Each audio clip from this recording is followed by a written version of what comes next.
Salve Maria. Acerca de algumas questões aqui da ressurreição, o Catecismo Romano vai falar o seguinte: além da imortalidade, os corpos dos santos hão de possuir na ressurreição certos adornos extraordinários, que lhes conferirão uma nobreza superior a que jamais tiveram neste mundo. Pela doutrina que os santos padres deduzem do apóstolo São Paulo, são 4 os adornos principais, e chama-se dons ou dotes.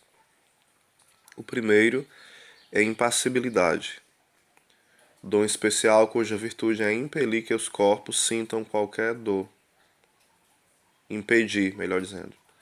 Cuja virtude é impedir que os corpos sintam qualquer dor, sofrimento ou incômodo. Aos corpos ressuscitados não se poderá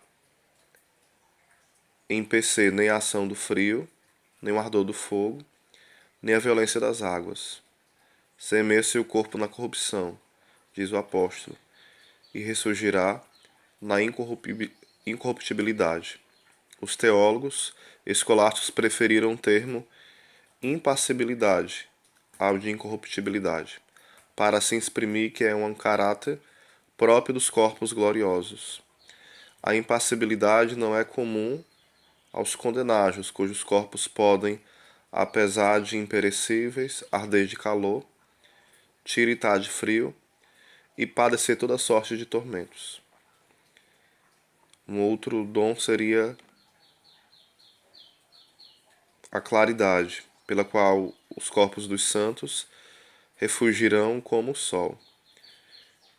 Dilo nosso Salvador no Evangelho de São Mateus: os justos resplandecerão como o sol no reino de seu Pai. E para que ninguém o duvidasse, deu-nos o exemplo de sua própria transfiguração. Esse dom o apóstolo designa às vezes com o nome de glória, outras vezes com o nome de claridade, diz ele. Reformará o nosso corpo miserável e torná-lo-á semelhante ao seu corpo glorioso. E mais ainda, semeia-se o corpo na humilhação e ressurgirá em estado de glória. No deserto, viram os israelitas uma imagem desta glória, quando Moisés, após a conversa com Deus, em sua presença imediata, lhe apareceu com tanto fulgor no semblante que o não podiam fitar. Esta claridade é um certo resplendor comunicado ao corpo pela suma bem-aventurança da alma. Venha ser uma participação da felicidade, de que goza a própria alma. Da mesma forma, esta se torna feliz porque nela recai uma parcela da felicidade divina. Então, lembrando, a impassibilidade e a claridade são 2, né? Isso vai se dar em vários graus, a questão da claridade. Todos sejam dotados da mesma claridade, isso não é o correto, esse pensamento, né? O apóstolo fala o seguinte: uma é a claridade do sol, outra a das estrelas. Com efeito, uma estrela difere na outra em claridade. Assim acontecerá na ressurreição dos mortos. Outro dom, a agilidade. A claridade se une a outro dom que se chama agilidade. Libertará os corpos da gravidade, que os oprime no estado atual. Poderão os corpos mover-se para qualquer parte que a alma queira, e não há o que se compare à rapidez de tais movimentos. Assim o declara Santo Agostinho, no livro da Cidade de Deus, e São Jerônimo, nos comentários de Isaías. Assim o explicou também o apóstolo: semeia-se o corpo na fraqueza e ressurgirá na força. Ou seja, a alma que comanda, né? De poder fazer uma comparação que às vezes a gente pensa assim: eu queria, se eu pudesse, eu queria estar em Roma agora, eu queria ir para Israel. Se estivéssemos com o corpo ressuscitado, né? E isso seria possível de forma muito rápida, imensurável na forma de falar, né? Não tem nem como explicar isso, porque não teria esse limite, né?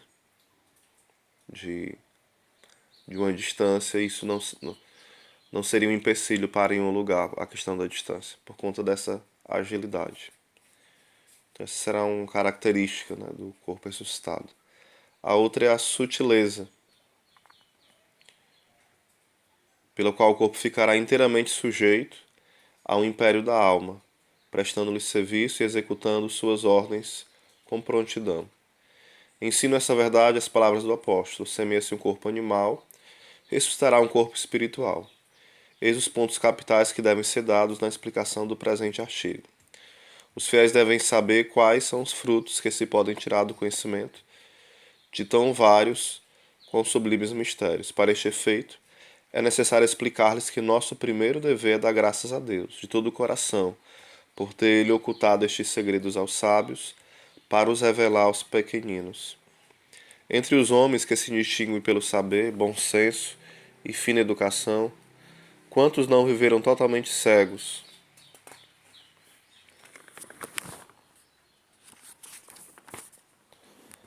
A evidência desta verdade. Se Deus, pois nos revelou mistérios cujo conhecimento não ficava ao nosso alcance,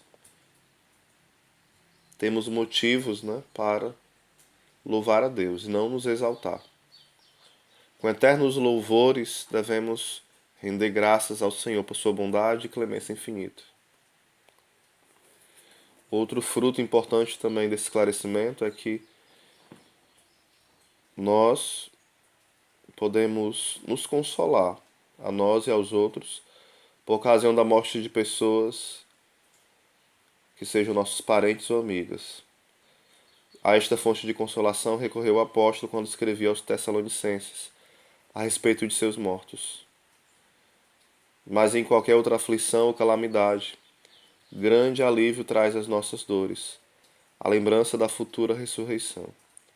Vemo-lo no exemplo do santo Jó, que nas tribulações e tristezas nutria sua coragem com a única esperança de que na ressurreição lhe chegaria o momento de ver o Senhor seu Deus. Além de tudo isso, um outro fruto dessa meditação sobre os dons dos corpos ressuscitados seria o seguinte: é uma verdade muito própria para convencer os cristãos da necessidade de levarem uma vida reta, honesta e livre de toda a sujeira do pecado. Facilmente se deixarão afevorar na prática da religião e da virtude, se considerarem que lhes estão prometidas as imensas riquezas que acompanham a ressurreição. Lembrando que o maior prêmio é a visão beatífica, é ver o nosso amado.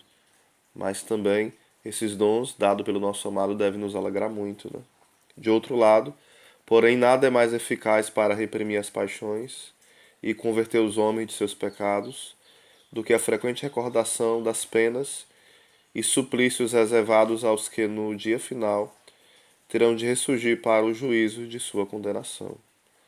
Ou seja, a meditação do inferno também nos fará buscar uma vida reta, Existe o amor servil, existe esse amor filial e o amor esponsal. Nós precisamos cada vez mais crescer nesse amor esponsal para que o amor servil ele tenha mais sentido e o amor filial também. Que Deus nos abençoe e nos dê a graça de meditar nesses grandes mistérios da fé.